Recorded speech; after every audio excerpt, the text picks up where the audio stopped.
नमस्कार साथियों, स्वागत है आपका हमारे YouTube चैनल टीटी विश्वास में। और आपको जैसे पता है कि एमपी टेट 2026 की हम बात कर रहे हैं। जुलाई अगस्त में इसके एग्जाम होने वाले हैं, वर्ग 2 एंड 3 के। तो मिक्स्ड पीवाईक्यूज की हम क्लास चला रहे थे। इसके पहले भी मेरे 3-4 सेशन आ चुके थे। कुछ कॉन्सेप्ट वाले थे, कुछ पीवाईक्यूज वाले थे। तो उसी सीरीज में हम मिक्स पीवाईक्यू की एक अगली क्लास हम लेकर आए हैं। अभी बीच में मैं बना नहीं पा रहा था क्योंकि मेरा वर्ग 2 का डॉक्यूमेंट वेरिफिकेशन था और मैं इस सिलसिले में घर गया हुआ था। लेकिन अब वापस आ चुका हूं और अब हम लगातार बैक टू बैक सेशन हम लेने वाले हैं इंग्लिश पेडागोजी के। कॉन्सेप्ट भी लेंगे हम, साथ ही साथ पीवाईक्यूज, और साथ ही साथ हम प्रैक्टिस क्वेश्चन भी अच्छे लेवल पर हम करने वाले हैं। और आप यकीन मानिए, ये क्वेश्चंस जो मैं लेकर आ रहा हूं वो UP TET, C TET, MP TET, वर्ग 2 3 इंग्लिश की पेडागोजी के जो आए हुए क्वेश्चंस है, वही सारे क्वेश्चन मैंने इन्वॉल्व किए हुए हैं। और इसमें भी इस चीज का ध्यान रखा है कि जो मोस्ट रिपीटेटिव क्वेश्चन होते हैं, बार बार आने वाले प्रश्न होते हैं, उसकी प्रैक्टिस मैं आपको सबसे पहले करवाऊं, जिससे आपको पता लगे कि आपकी तैयारी किस लेवल पर अभी चल रही है और आगे जाके आपको किस लेवल पर तैयारी करना है, क्या आपका जो डायरेक्शन है वो सही है या नहीं है। तो चलते हैं, हम क्वेश्चन सॉल्व करते हैं। और एक एक चीज और बता देता हूं अभी आपको एमपीटेट 2026 के बारे में, वर्ग 2 एंड वर्ग 3। यदि आपको कोई भी जानकारी चाहिए तो बिल्कुल डिटेल्ड वीडियो मैंने यहाँ पर बना रखा है। चाहे आपको वो एज हो, सैलरी हो, एलिजिबिलिटी हो, कोई भी चीज हो, और उसके बाद भी आपको कोई डाउट आता है तो आप मुझसे पूछ सकते हैं मेरे टेलीग्राम चैनल पे जुड़ के, या कमेंट बॉक्स में कमेंट करके। ठीक है, पहला क्वेश्चन हम देख लेते हैं। Language acquisition takes place in, मतलब लैंग्वेज एक्विजिशन किस प्रकार से हम मतलब सीखते हैं, या फिर मतलब एक्विजिशन का मतलब तो क्या, एक्वायर मतलब अधिग्रहण करते हैं। ठीक है ना, मतलब किस स्थान पर करते हैं, मेनली इसका मतलब ये हुआ। तो ऑप्शंस हमें दे रखे हैं। फॉर्मल क्लासरूम, मतलब कि सबसे पहली बात तो लैंग्वेज का मतलब होता है भाषा, और एक्विजिशन का मतलब होता है ग्रहण करना। ठीक है ना, किसी भाषा को ग्रहण करना, एक्वायर करना उसको, राइट। एक्विजिशन एंड लर्निंग दो चीजें होती हैं लैंग्वेज में, language acquisition and language learning. दोनों में जो डिफरेंसेस है मैं इसके पहले कॉन्सेप्ट वाली वीडियो में बता चुका हूं, यहाँ पर एक बार फिर बता दूंगा आपको।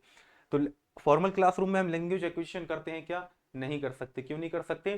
क्लासरूम में हम लर्निंग के लिए जाते हैं। ठीक है ना, आप स्कूल क्यों जाते थे? क्योंकि आपको सीखना होता था, ना कि एक्वायर करना होता था।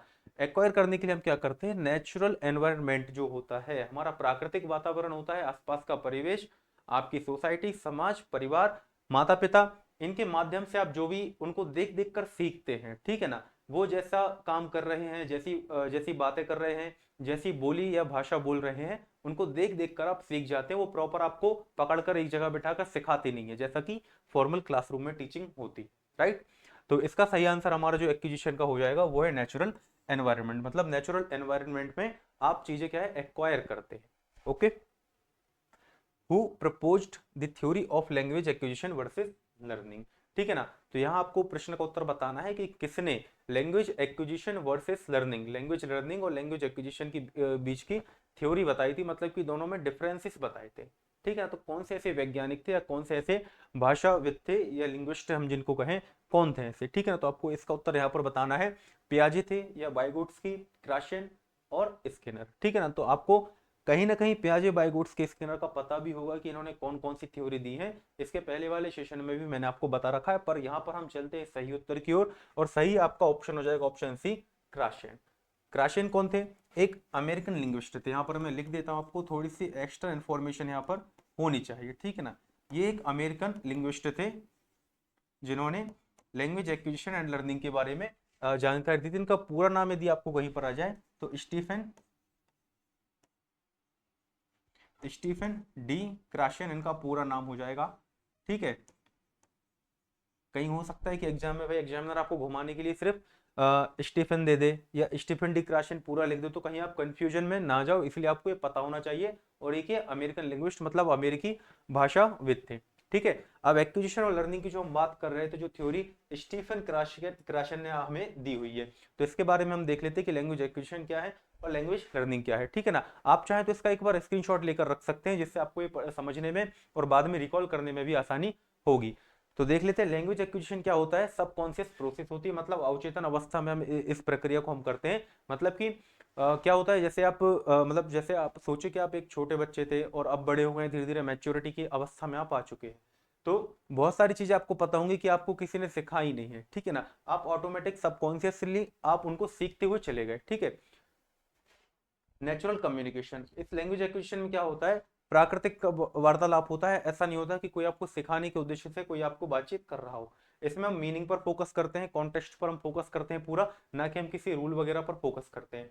और नो ग्रामर मेमोराइजेशन, यहाँ पर यदि आप लैंग्वेज का एक्विजिशन कर रहे हैं तो आपको व्याकरण सीखने की जरूरत नहीं पड़ती है। यहाँ पर आप जैसे आपकी कोई भी बोली है, मान लो कि चलो आप निमाड़ी बोलते हैं, मालवी बोलते हैं या बुंदेलखंडी बोलते हैं, तो आप यहाँ पर ये नहीं देखते हैं कि भाई कि हमें किस प्रकार से क्या बोलना है, ये ऑटोमेटिक आपके मतलब कि आपके माइंड में आ जाता है। ठीक है, जैसे आपने लैंग्वेज एक्विजिशन डिवाइस का नाम सुना होगा, ठीक है ना, तो कहीं ना कहीं वो भी इसी से संबंधित होता है कि एक्विजिशन में लैंग्वेज एक्विजिशन डिवाइस का बहुत रोल होता है, जो ब्रेन का एक इमेजिनरी पार्ट होता है। ठीक है, इसके बारे में भी मैं आपको बता चुका हूँ और आगे भी मैं आपको बताता रहूंगा। तो ये तो थी हमारी लैंग्वेज एक्विजिशन की एक प्रकार से आप परिभाषा कह सकते हैं, इसके कैरेक्टरिस्टिक्स मतलब विशेषताएं आप इसको बोल सकते हैं। ये क्या होता है, लाइक मदर टंग लर्निंग, ठीक है ना, जैसे मातृभाषा आपने बोलना सीखी, हिंदी बोलना सीखी है जैसे आपने।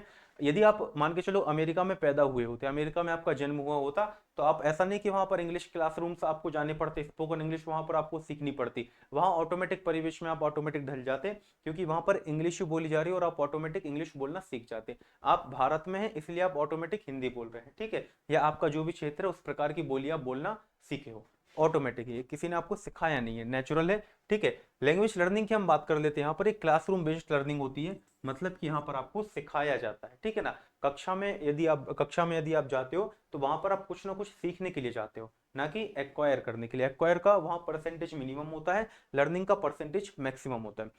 लैंग्वेज लर्निंग क्या होती है, कॉन्शियस प्रोसेस होती है। लाइक आपको टेक्स्ट बुक पकड़ा दी जाए और आपसे कहो पढ़ो, तो आप क्या है कॉन्शियसली उसको पढ़ोगे। ठीक है, फॉर्मल इंस्ट्रक्शन, एक टीचर होता है वहां पर, सामने आप बच्चे बैठे हुए होते हो, वो फॉर्मली इंस्ट्रक्शंस आपको दे रहा होता है कि आपको ऐसा ऐसा करना है, इसका मतलब ये होता है, या किसी भी प्रकार का वॉट एवर जो भी चीज जो भी सब्जेक्ट आपको वो पढ़ा रहा होगा, तो फॉर्मली इंस्ट्रक्शन आपको देगा।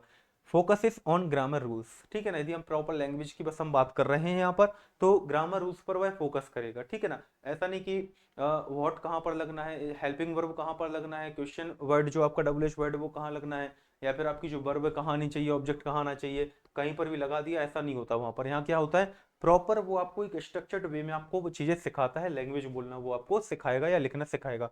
रिक्वायर्स एफर्ट, यहाँ पर आपको एफर्ट लगते हैं, ऐसा नहीं कि आपका सब कॉन्शियसली आप सब चीजें सीखते जाओगे, यहाँ पर आपको एफर्ट की आवश्यकता होती है, आपको प्रयास करना पड़ता है, आपको अपने दिमाग पर जोर देना होता है, तब कहीं आप जाकर चीजें सीख पाते हैं, ठीक है ना। क्राशन क्या कहते हैं, acquisition is more important for fluency, मतलब कि जैसे आपने देखा होगा फॉरेनर्स की इंग्लिश कितनी अच्छी होती है, वहीं इंडियंस की हिंदी कितनी अच्छी होती है। इसका मतलब क्या, कि हमने इंडिया में रहकर हिंदी अपनी जो मातृभाषा उसको एक्वायर किया है। जो फॉरेनर्स हैं जहां पर इंग्लिश भाषा बोली जाती है, तो उन्होंने इंग्लिश को एक्वायर किया, तो उन्होंने क्राशन का कहना क्या है कि फ्लुएंसी फ्लुएंसी के लिए, मतलब कि धारा प्रवाहिता के लिए एक्विजिशन अनिवार्य है या फिर ज्यादा इंपॉर्टेंट होता है बजाय कि सीखने के। ओके, नेक्स्ट क्वेश्चन हमारा है, the main focus of communicative language teaching is. CLT का नाम आपने सुना होगा, कम्युनिकेटिव लैंग्वेज टीचिंग क्या होती है, किस पर फोकस करती है मेनली। ठीक है, तो कम्युनिकेटिव लैंग्वेज टीचिंग से आपको इसका मतलब ही समझ में आ रहा होगा कि यहाँ पर हम वार्तालाप पर, ठीक है ना, कम्युनिकेशन पर हम ज्यादा फोकस करते हैं। तो ना कि ग्रामर रूल्स, ना ट्रांसलेशन, ना मेमोराइजेशन, हमारा सही उत्तर हो जाएगा यहाँ पर कम्युनिकेशन। ठीक है, मतलब सीएलटी जहां पर भी लिखा गया, कम्युनिकेशन लैंग्वेज टीचिंग लिखा गया, तो कम्युनिकेशन पर हम फोकस करते हैं। मतलब क्या है कि एक नेचुरल एनवायरनमेंट में या फिर क्लासरूम में ही हम कहें, तो वहां पर क्या है कि अगर इस प्रकार की भाषा, मतलब जो आपको भाषा सिखाने का जो मेथड है, भाषा सिखाने की जो आपकी मेथड है वो कम्युनिकेटिव है। मतलब कि आसपास के परिवेश में आपको, मतलब या फिर जो आपके सहपाठीगण हैं या फिर टीचर, मतलब या जो आपका ग्रुप है, तो ग्रुप में आप बैठकर आप भाषा को मतलब आदान प्रदान कर रहे हैं, बातचीत कर रहे हैं, अपने विचार प्रस्तुत कर रहे हैं, तो ये कम्युनिकेटिव वे में आप लैंग्वेज को सीख पा रहे हैं। ठीक है, थोड़ा और मैंने यहाँ पर इसको डिटेल किया है, स्क्रीनशॉट आप इसका भी ले सकते हैं। इसका हिंदी में मतलब होता है संप्रेषणात्मक भाषा शिक्षण। यदि आप पेपर देने जाएंगे, हिंदी में भी आपकी पेडागोजी वहां पर पूछी जानी है हिंदी भाषा में, साथ ही साथ सीडीपी में भी आपका एक क्वेश्चन आ सकता है, साथ ही साथ इंग्लिश पेडागोजी में भी आपसे एक क्वेश्चन पूछा जा सकता है, क्योंकि पेडागोजी सेम है, बस मीडियम अलग अलग यहाँ पर हो गए हैं। ठीक है, तो संप्रेषणात्मक भाषा शिक्षण क्या होता है, कम्युनिकेशन बेस्ड होता है, बातचीत के माध्यम से हम सीखते हैं, अर्थ पर ध्यान देते हैं, ना कि हम रूल्स पर ध्यान देते हैं इसमें, और वास्तविक जीवन में उपयोग करते हैं इसको, और चाइल्ड सेंटर्ड होता है ये। ठीक है, इतनी चीजें आपको पता होना चाहिए। स्किल्स इसमें क्या क्या इसमें हम कौशल हम क्या क्या सीखते हैं, एक तो हम ग्रामर सीख जाते हैं इसमें, सामाजिक उपयोग, सामाजिक रूप से उपयोग का मतलब सोसाइटी में आपको कैसे बातचीत करनी है, सोशल कैसे होना है, ये आप देख पा रहे होंगे, बातचीत कर रहे हैं ये लोग, ठीक है। तो सामाजिक उपयोग हम इसका सीख जाते हैं, वाक्य जोड़ना हम सीख जाते हैं। मतलब कि जैसे एक छोटा बच्चा होता है तो स्टार्टिंग में क्या करता है, वो कुछ शब्द बोलता है, फिर उनसे वर्ड फॉर्मेशन के थ्रू फिर सेंटेंस फॉर्मेट करता है, सेंटेंस फॉर्मेशन के बाद वो कुछ पैराग्राफ बनाना चालू करता है, धीरे धीरे करके उसके लेवल बढ़ते जाते हैं। तो कम्युनिकेटिव लैंग्वेज टीचिंग का ये फायदा यहाँ पर होता है, ठीक है ना। बोलने की रणनीति मतलब बोलने के ड्रिल्स, अभ्यास जो भी है, या स्ट्रेटजी है, कैसा बोलना है, किस तरीके से टोन रखना है, ये सब चीजें यहाँ पर हम सीख जाते हैं, क्योंकि यहाँ पूरा प्रैक्टिकली वर्क होता है। ओके, अगला क्वेश्चन है zone of proximal development was given by. तो जोन ऑफ प्रॉक्सिमल डेवलपमेंट का मतलब क्या होता है, एक तो हम ये चर्चा करेंगे, साथ ही दिया किसने, तो पहले मैं बता दूं आपको, ये दिया है वैज्ञानिक वाइगोट्स्की ने, या लिंग्विस्ट हम इनको कहते हैं, ठीक है ना। तो इन्होंने एक कॉन्सेप्ट दिया था कि जोन ऑफ प्रॉक्सिमल डेवलपमेंट का मतलब कि जो बच्चे के सीखने का एक स्तर होता है, ठीक है ना, उससे थोड़ा और ऊपर वो सीख सकता है यदि उसको इंस्ट्रक्टर कुछ इंस्ट्रक्शन दे, या पीयर जो सहपाठी हो उसके कुछ उसकी थोड़ी मदद करे। इसको हम एक थोड़ा सा एक ग्राफ के माध्यम से हम समझ लेते हैं। ये जो मान के चलो एक बच्चा है, तो यहाँ पर वो सेल्फ कोई वर्क बच्चे को हमने दिया, तो वो सेल्फ इतना वर्क कर सकता है, ठीक है ना। लेकिन यदि आप उससे उम्मीद करो कि वो थोड़ा और वर्क करे, ठीक है ना, पर वो क्या है कि जैसे आप सोचो कि उससे थोड़ा और वर्क करवाना है, वो इतना कर तो सकता है, ठीक है ना, इतना तो स्वयं कर पा रहा है, और इतना भी कर सकता है, लेकिन कैसे, यहाँ पर उसको क्या लगेगी, यहाँ पर उसको लगेगा मतलब कि एक प्रकार से सहारा लगेगा, या कहना चाहिए कि जो कोई इंस्ट्रक्टर है या उसका सहपाठी है, उसको यदि वो थोड़ी मदद कर दे, इसको इस बच्चे को थोड़ी मदद कर दे, तो इतना वर्क भी वो कर सकता है, ठीक है ना। तो यहाँ पर क्या है कि भाई इसको क्या चाहिए, यहाँ पर हेल्प ऑफ समवन, ठीक है ना। यदि यहाँ पर उसको किसी की हेल्प मिल जाती है, तो वो ये काम कर सकता है इजीली, ठीक है ना। इसके बाद बात आती है कि वो क्या नहीं कर सकता। यदि आप उससे आप और ज्यादा उम्मीद उससे लगा लो आप, ठीक है, उससे आप और ज्यादा उम्मीद लगा लो कि नहीं भाई कि तुम्हें इतना वर्क करना है, तो ये उसके लिए हो जाता है असंभव। अब आप देखना इस ग्राफ के बीच में, ठीक है ना, और ये वाली चीज हो गई, ठीक है ना, तो इसके बीच में आपका जो स्पेस ये वाला बच रहा है, ठीक है ना, ये होता है जोन ऑफ प्रॉक्सिमल डेवलपमेंट। मतलब क्या कि इतना खुद कर पा रहा है, और यदि इतना वर्क और उससे करवाना है तो उसको थोड़ी सी मदद यदि दे दी जाए तो वो ये भी कर लेगा, ठीक है ना। इसी को हम कहते हैं जोन ऑफ प्रॉक्सिमल डेवलपमेंट। मतलब कि ये क्षेत्र जो है ना, इसको हम प्रॉक्सिमल डेवलपमेंट का क्षेत्र हम इसको कह रहे हैं। वाइगोट्स्की ने ये सिद्धांत दिया था। इसके फोल्डिंग मीन्स, अब जेडपीडी मतलब जोन ऑफ प्रॉक्सिमल डेवलपमेंट और स्कैफोल्डिंग दोनों लगभग लगभग सेम, ठीक है। स्कैफोल्डिंग में हम क्या करते हैं, ऑप्शन हम एक बार देख लेते हैं, testing students, giving punishment, providing temporary support, memorising rules, ठीक है ना। तो इसमें क्या होता है कि हम टेम्पररी सपोर्ट दे रहे होते हैं बच्चे को, ठीक है ना। कोई बच्चा है, कोई स्टूडेंट है, विद्यार्थी है आपका, है ना। जैसे मान लो कोई वो जैसे आप मान के चलो कक्षा 5 में है, और उसको आपने कोई टेक्स्ट बुक उसको पढ़ने के लिए दी, ठीक है ना, इंग्लिश की टेक्स्ट बुक मान के चलो आपको आपने उसको पढ़ने के लिए दी है कि आप ये वाला लेसन जो है पढ़ो। अब वहां पर कोई कठिन वर्ड आ जाता है, ठीक है, वो सपोज वहां पर कोई कठिन वर्ड आ गया जिसका प्रोनाउंसिएशन थोड़ा डिफिकल्ट है। अब बच्चा वहां पर बोलने की कोशिश कर रहा है पर थोड़ा सा गलत बोल रहा है, तो आपने क्या किया, इंस्टेंट उसको थोड़ा सा सहारा दे दिया। मतलब लाइक जैसे यहाँ पर लिखा है मेमोराइजिंग, ठीक है ना, तब वो मेमो तक तो पढ़ पा रहा है, पर आपने थोड़ा सा उसको सपोर्ट दिया, और आपने वहां आप एज अ टीचर आप सामने खड़े हुए हो, आपने बोला मेमोराइजिंग, बस वो मेमोराइजिंग दोबारा रिपीट करके रूल्स पर आगे बढ़ जाएगा, ठीक है ना, वो पूरा बोलेगा उसको मेमोराइजिंग रूल्स। तो ये होता है स्कैफोल्डिंग, मतलब थोड़ा सा सहारा देना जिससे बच्चा उस टास्क को कंप्लीट कर पाए।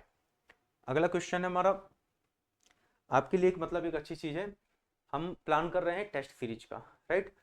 फ्री संडे टेस्ट इसमें आपकी होने वाले हैं, एफएलटी आपको मिलेंगे, टॉपिक वाइज टेस्ट मिलेंगे। शुरुआत हम करने वाले हैं फ्री संडे टेस्ट के साथ, ठीक है ना। यहाँ पर आपका रिस्पॉन्स हमें पता चल जाएगा कि हमें एफएलटी कैसे बनाने हैं, टॉपिक वाइज टेस्ट कैसे बनाने हैं। सब कुछ एमपीटेट वर्ग 2 एंड 3 के पैटर्न पर होने वाला है, सेपरेट सीरीज रहेंगी इनकी, ठीक है। तो जब ये आएगा तब मैं आपको इसके बारे में डिटेल्ड इन्फॉर्मेशन भी जरूर दूंगा। और फ्री संडे टेस्ट जो हमारा है मोस्ट प्रोबेबली नेक्स्ट वीक से हमारा चालू हो जाएगा। एप्लीकेशन का नाम भी मैं आपको जरूर यहाँ पर बता दूंगा, और आगे की फर्दर इन्फॉर्मेशन के लिए आप टेलीग्राम चैनल भी ज्वाइन कर सकते हैं, ठीक है। नेक्स्ट क्वेश्चन है हमारा mother tongue influence refers to, मतलब कि जो मातृभाषा है, मातृभाषा आपकी जैसे हिंदी है, वो किस प्रकार से इन्फ्लुएंस करती है, किस चीज में इन्फ्लुएंस करती है, ठीक है ना, मतलब प्रभाव डालती है। मान के चलो आप हिंदी भाषा आप जानते हैं, अब आपको सेकंड लैंग्वेज की लर्निंग करनी है ना, हिंदी आपसे आती है, आपको इंग्लिश सीखना है, तो मदर टंग किस प्रकार से प्रभाव डालती है, किस चीज पर प्रभाव डालती है, ठीक है ना। तो ग्रामर लर्निंग पर, impact of first language, writing skills, vocabulary building, ठीक है ना। तो इसका सही आंसर हो जाएगा हमारा इम्पैक्ट ऑफ फर्स्ट लैंग्वेज। क्यों हो जाएगा, जैसे इन्होंने बोला कि मदर टंग इन्फ्लुएंस करती है किस प्रकार से या क्यों करती है ना। किस पर करती है, तो इम्पैक्ट ऑफ फर्स्ट लैंग्वेज किस पर डिपेंड करती है, फर्स्ट लैंग्वेज के इम्पैक्ट पर। मतलब कैसे, जैसे फर्स्ट लैंग्वेज आपकी हिंदी है, इसके बाद यदि आप इंग्लिश सीखना चाहते हैं, ठीक है ना, जो आपकी मातृभाषा जो है, फर्स्ट लैंग्वेज जो है हिंदी है, अब आप इंग्लिश सीखना चाहते हैं, तो यदि आप इंग्लिश सीख रहे हैं, ठीक है, लर्निंग कर रहे हैं कॉन्शियसली, तो आपके कहीं ना कहीं प्रोनाउंसिएशन में, ग्रामर में और आपकी थिंकिंग में फर्स्ट लैंग्वेज आपकी जो मदर टंग है वो कहीं ना कहीं इन्फ्लुएंस करेगी, मतलब प्रभाव आपके ऊपर डालेगी वहां पर, ठीक है ना। जैसे आप इंग्लिश सीखते हैं और आप पहले से हिंदी सीखे हुए हैं, तो आप कहीं ना कहीं ग्रामर ट्रांसलेशन मेथड का यूज करते हैं, और एक क्वेश्चन भी हमने आगे लिया हुआ है, इससे आपको बेटर और समझ में आ जाएगा। Which of the following is a receptive skill. Language skills के बारे में बहुत अच्छे तरीके से मैं बता चुका हूँ, LSRW, ठीक है ना। लिसनिंग, स्पीकिंग, रीडिंग, राइटिंग, ये हमारी 4 लैंग्वेज स्किल्स होती हैं। तो रिसेप्टिव स्किल इसमें से क्या है आपको बताना। रिसेप्टिव का मतलब होता है ग्रहणात्मक या ग्रहण करने वाली स्किल, जिसके माध्यम से हम कुछ ना कुछ ग्रहण करते हैं, ठीक है ना, कुछ ना कुछ हम प्राप्त करते हैं। तो ऐसी कौन सी स्किल है, स्पीकिंग है, राइटिंग है, लिसनिंग है, ग्रामर, ठीक है ना। इसका आंसर अभी आपको यहाँ पर मिल जाएगा, क्योंकि प्रॉपर मैंने यहाँ पर बता रखा है कि लिसनिंग स्किल मतलब कि रिसेप्टिव स्किल कौन सी है, प्रोडक्टिव। जो लैंग्वेज स्किल्स होती है उसको हम 2 पार्ट में डिवाइड करके रखे हुए हैं यहाँ पर, रिसेप्टिव एंड प्रोडक्टिव। रिसेप्टिव भी 2 प्रकार की होती है, प्रोडक्टिव भी 2 प्रकार की होती है। स्क्रीनशॉट ले लेना एक बार आप इसका, ठीक है। तो जो आपकी रिसेप्टिव स्किल है वो होती है क्या, लिसनिंग और रीडिंग। जैसे इसको मैं एग्जांपल से समझा दे रहा हूँ। रिसेप्टिव स्किल में हम क्या कर रहे होते हैं, हम जानकारी ग्रहण कर रहे होते हैं, किस प्रकार से, जैसे मैं आपको यहाँ पर कुछ पढ़ा रहा हूँ, समझा रहा हूँ या कुछ बोल रहा हूँ और आप सुन रहे हैं, इसका मतलब क्या, आप जानकारी ग्रहण कर रहे हैं, सुनने के माध्यम से आपने जानकारी ग्रहण की, तो ये आपकी हो गई क्या, रिसेप्टिव स्किल हो गई, ठीक है ना। इसी प्रकार यहाँ पर ऐसे कुछ लाइन्स लिखी हुई हैं, ठीक है ना, इस पीपीटी पे कुछ लाइन्स लिखी हुई हैं और आप इसको पढ़ रहे हैं मतलब आप जानकारी ग्रहण कर रहे हैं, तो इसका मतलब ये क्या हो गई, आपकी रिसेप्टिव स्किल हो गई, राइट। इसके बाद हम बात करते हैं प्रोडक्टिव स्किल्स की। प्रोडक्टिव स्किल का सीधा सीधा मतलब ये होता है कि जैसे आप स्पीकिंग या फिर राइटिंग, मतलब या तो आप बोल रहे हैं या फिर आप लिख रहे हैं, ठीक है ना, आप विचार अपने व्यक्त कर रहे हैं किसी भी प्रकार से, चाहे वो लिख कर हो चाहे बोल कर हो, ठीक है। तो ये आपकी प्रोडक्टिव स्किल हो जाती है। क्यों हो जाती है, क्योंकि आपने कुछ ना कुछ प्रोड्यूस यहाँ पर किया है, कुछ ना कुछ आपने उत्पादन यहाँ पर किया हुआ है, राइट। तो स्पीकिंग बोलना, जैसे मैं बोल रहा हूं तो कुछ ना कुछ मैं प्रोड्यूस कर रहा हूं, ठीक है ना, तो हमारी हो जाएगी प्रोडक्टिव स्किल। राइटिंग, लिखना, जैसे यहाँ मैं कुछ भी लिखूं तो मैं क्या कर रहा हूँ यहाँ पर, प्रोड्यूस कर रहा हूँ, तो ये भी हमारी क्या होगी, प्रोडक्टिव स्किल यहाँ पर हो जाएगी, राइट। चलते हैं नेक्स्ट क्वेश्चन पर। नेक्स्ट क्वेश्चन हमारा क्या कह रहा है, which method uses mother tongue for teaching English, ठीक है ना। इनमें से कौन सी मेथड, 4 मेथड के नाम यहाँ पर दे रखे हुए हैं, और आपसे पूछा गया है कि कौन सी ऐसी मेथड है, ठीक है ना, कौन सी ऐसी मेथड है जो इंग्लिश टीचिंग में मदर टंग का यूज करती है, ठीक है। तो डायरेक्ट मेथड करती है क्या, डायरेक्ट मेथड मतलब कि आपको इंग्लिश सीखना है तो आपको टारगेट लैंग्वेज आपकी जो इंग्लिश है उसमें ही आपको कम्युनिकेट करना है, उसी में आपको सब कुछ सीखना है, तो ये ऑप्शन तो हमारा नहीं हो सकता यहाँ पर, ठीक है, ये ऑप्शन गलत हो गया। ग्रामर ट्रांसलेशन मेथड, तो ग्रामर ट्रांसलेशन मेथड एक ऐसी मेथड है लैंग्वेज इंग्लिश सीखने की बोले या फिर लैंग्वेज लर्निंग की हम बोले, इस प्रकार की मेथड जिसमें हम की ट्रांसलेशन पर हम बहुत ज्यादा महत्व देते हैं। जैसे यदि मैं आपको ये लाइन पढ़ रहा हूँ, अब मान के चलो कुछ कोई ऐसा बच्चा होगा जिसको सारी टर्म्स का मीनिंग नहीं पता होगा, तो मैं क्या कर रहा हूँ, उसके लिए ट्रांसलेट कर रहा हूँ, तो ये होगी हमारी ग्रामर ट्रांसलेशन मेथड। इसी प्रकार यदि आप इंग्लिश सीखते हैं, इंग्लिश यदि आप सीखते हैं तो आपको, आप किस प्रकार से सीखते हैं, हिंदी में मतलब माइंड में आपकी हिंदी चल रही होती है और आप इंग्लिश लिखते जाते हैं या बोलते जाते हैं, ठीक है ना। तो ये हो जाते हैं आपकी क्या, ग्रामर ट्रांसलेशन मेथड। तो मदर टंग का यूज यहाँ पर ये कर रही होती है, ठीक है। ऑडियो लिंगुअल मेथड, ये ड्रिल्स पर डिपेंड करती है, ठीक है ना, अभ्यास पर बहुत ज्यादा डिपेंड करती है, ठीक है ना। और CLT मतलब communicative language teaching, communicative language teaching अभी हमने यहाँ पर देख ही चुके हैं, ठीक है ना, कि ये क्या होती है।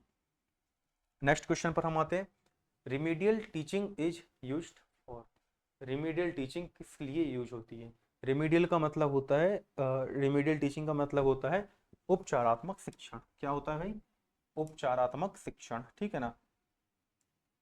जैसे यदि आप में से कोई किसान भाई बहन होगा तो आपको पता होगा कि आप क्या है कि बीज का उपचार करके उसको डालते हैं, ठीक है ना। या फिर फसलों में कोई खराबी आ जाती है तो आप उसका क्या करते हैं, उपचार करते हैं, ठीक है ना। तो इसी प्रकार से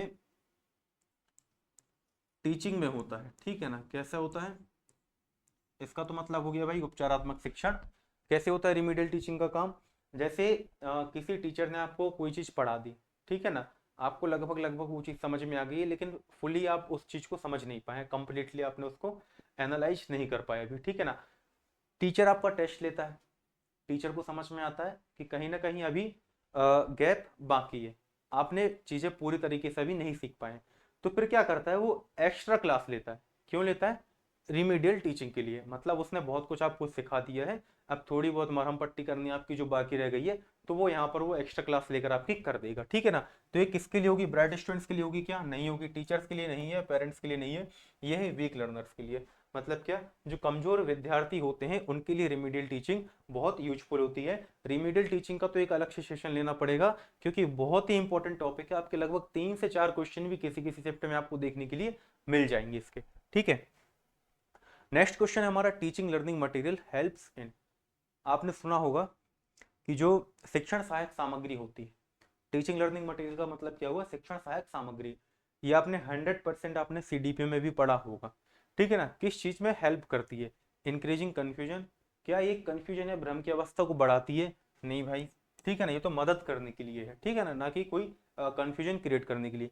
मेकिंग लर्निंग इफेक्टिव, हाँ ये हम पॉजिटिव आंसर यहाँ पर देख पा रहे हैं कि भाई लर्निंग को इफेक्टिव बनाने के लिए, ठीक है ना। जो टीचर है यदि वो टीचिंग लर्निंग मटेरियल का यूज कर रहा है किसी भी प्रकार से, तो वो इफेक्टिव कर रहा है लर्निंग को, बच्चों के सीखने को और इफेक्टिव तरीके से प्रभावी बना रहा होता है, राइट। अवॉइडिंग टीचिंग या ऑनली डेकोरेशन, ये ऑप्शन भी सही नहीं है, ठीक है।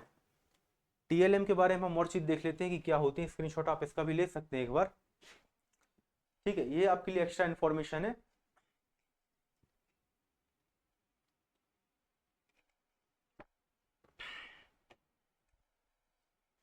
तो जो आपका टीचिंग लर्निंग मटेरियल होता है, ठीक है ना, किस प्रकार से टाइप्स क्या होते हैं इसके, इसको हम देख लेते हैं एक बार। Chart, model, flash card, video या ऑडियो, ठीक है, या बोर्ड या स्मार्ट बोर्ड, ठीक है ना। इनके यदि टीचर जो है पढ़ाने में, जैसे मान के चलो कोई टीचर आपको गणित विषय पढ़ा रहा है और वो मॉडल के थ्रू पढ़ाता है, आपको लेकर जाता है आपके पास, भाई त्रिभुज लेके चला गया, ठीक है ना। और फिर आयत लेके चला गया, स्क्वायर लेके चला गया आपके पास, इस प्रकार से इसके मॉडल लेके आपके पास आ रहा है। छोटा बच्चा जो है, प्राइमरी क्लास का जो बच्चा है, यदि वो इनके माध्यम से पढ़ेगा तो कितने अच्छे से सीखेगा। उसको पता चलेगा भाई कि 4 भुजाएं होती हैं, 8 भुजाएं होती हैं, क्या कैसा 3 भुजाएं होती हैं, ठीक है। 2D 3D मॉडल वो उसका देखेगा तो उसको कितने अच्छे से इफेक्टिव वे में सीख पाएगा। इसी प्रकार से आपने जियोग्राफी की क्लास में ग्लोब देखा होगा, ठीक है ना। तो ग्लोब के माध्यम से यदि आपको जियोग्राफी का टीचर यदि आपको समझाता है मॉडल के माध्यम से, ठीक है ना, तो आप कितने अच्छे से समझ जाते हो। मैप का यूज करके यदि आपको कोई टीचर आपको पढ़ाए तो आपको चीजें आसानी से याद रहती हैं। तो कहने का मतलब कुल मिलाकर ये है कि टीचिंग लर्निंग मटेरियल क्या करते हैं, लर्निंग को इफेक्टिव बनाते हैं, ठीक है ना। आसान और रोचक बनाने वाली सामग्री जो होती है वो टीचिंग लर्निंग मटेरियल होती है। इसी प्रकार इसकी इंपॉर्टेंस क्या है कि भाई समझ को आसान बनाना, रुचि बढ़ाना, याद रखने में भाई मदद मिलती है, एक्टिव पार्टिसिपेशन, मतलब बच्चों के साथ भी इसमें कम्युनिकेशन कर सकते हैं अच्छे से, ठीक है। अगला क्वेश्चन हमारा, एरर एनालिसिस हेल्प्स इन। गलतियों को जो हम एनालिसिस करते हैं, ठीक है ना, जो गलतियां होती हैं उसका हम एनालिसिस करते हैं, तो किस चीज में हेल्प करेंगी हमारी। पनिशिंग स्टूडेंट्स, क्या आप गलतियों को पता लगाकर, या बच्चे ने कोई गलती करी है उसका यदि आप पता लगाकर आप क्या करोगे, बच्चे को पनिशमेंट दोगे क्या, ठीक है ना। पेडागोजी में आपने एक चीज बहुत अच्छे से सीख ली होगी, जहां पर भी बच्चों के विरोध में कोई बात आती है या उनके लिए कोई नेगेटिव टर्म यूज होती है, तो वो ऑप्शन आपका कभी भी सही नहीं होता है, ठीक है ना।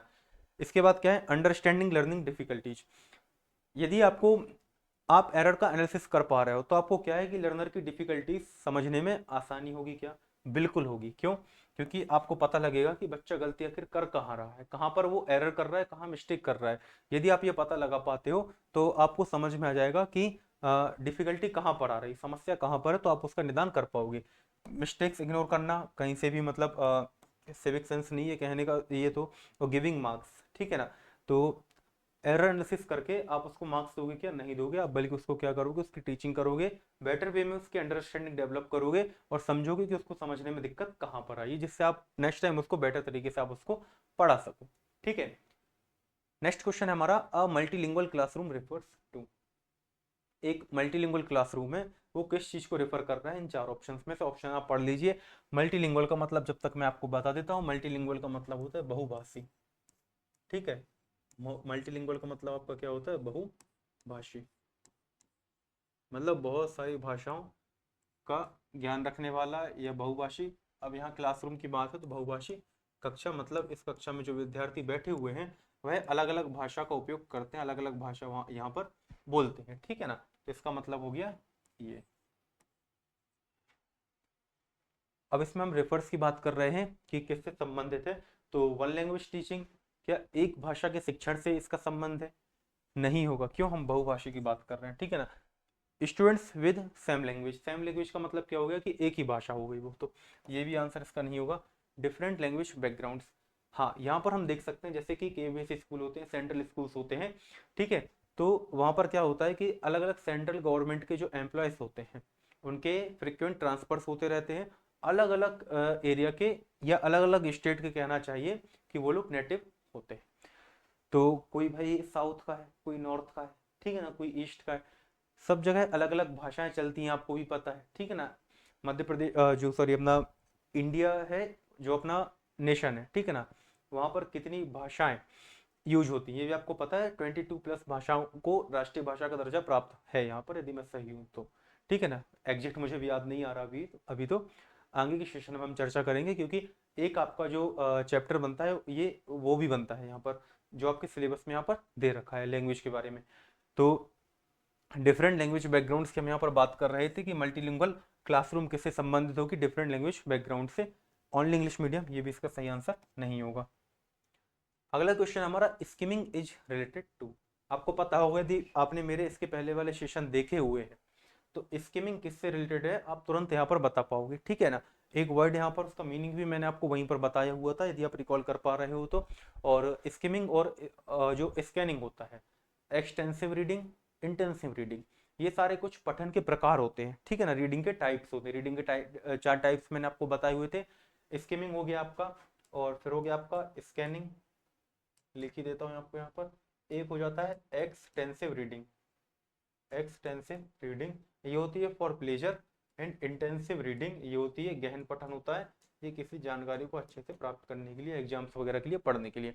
ठीक है ना, तो ये चार टाइप्स जो है स्किमिंग को मिलाकर रीडिंग के टाइप्स होते हैं। अब आपको बताना है स्किमिंग किससे रिलेटेड है। तो स्किमिंग रिलेटेड है रीडिंग फॉर गेस्ट, मतलब सारांश के लिए। ठीक है, यदि कोई बड़ा सा एडिटोरियल आप पकड़ के बैठो, न्यूज़पेपर पकड़ के बैठो और आप उसको ऊपर से नीचे नजर मार रहे हो, ठीक है ना, किसके लिए? सिर्फ उसका सारांश पता करने के लिए, आखिर इसकी समरी क्या है, ये कहना क्या चाहता है। क्योंकि जब एक बहुत बड़ा पेज आप लेकर बैठते हो, आपके पास समय कम होता है, तो आप उसको क्या करते हो, जल्दी से उसको समराइज्ड वे में पढ़ने की कोशिश करते हो। ठीक है ना, जो मैन पॉइंट्स आपको दिख रहे होते हैं आप उन पर नजर मारते हो, तो वो क्या हो जाता है, स्किमिंग हो जाता है फॉर गेस्ट। गेस्ट का मतलब होता है सारांश। स्कैनिंग का मतलब क्या होता है, प्रॉपर किसी वर्ड को ढूंढना। ठीक है ना, प्रॉपर किसी इंफॉर्मेशन को ढूंढना, एग्जैक्ट किसी इंफॉर्मेशन को ढूंढने के लिए आप क्या करते हो, स्कैनिंग करते हो। सेशन अच्छा लगा हो तो आप लाइक शेयर एंड सब्सक्राइब कर सकते हैं। टीटी विश्वांश मेरा टेलीग्राम चैनल है, यहाँ पर आप जुड़ सकते हैं। यदि आपका कोई डाउट हो तो आप यहाँ पर पूछ सकते हैं, वर्ग 2, 3, वर्ग 1 रिलेटेड, सीटेट, यूपीटेट, हर प्रकार की गाइडेंस आपको यहाँ पर मिल जाएगी। साथ ही साथ चैनल को सब्सक्राइब कर सकते हैं आप। मिलते हैं नेक्स्ट वीडियो में। थैंक यू, जय हिंद। सेशन कैसा लगा कमेंट बॉक्स में जरूर बताना। Thank you.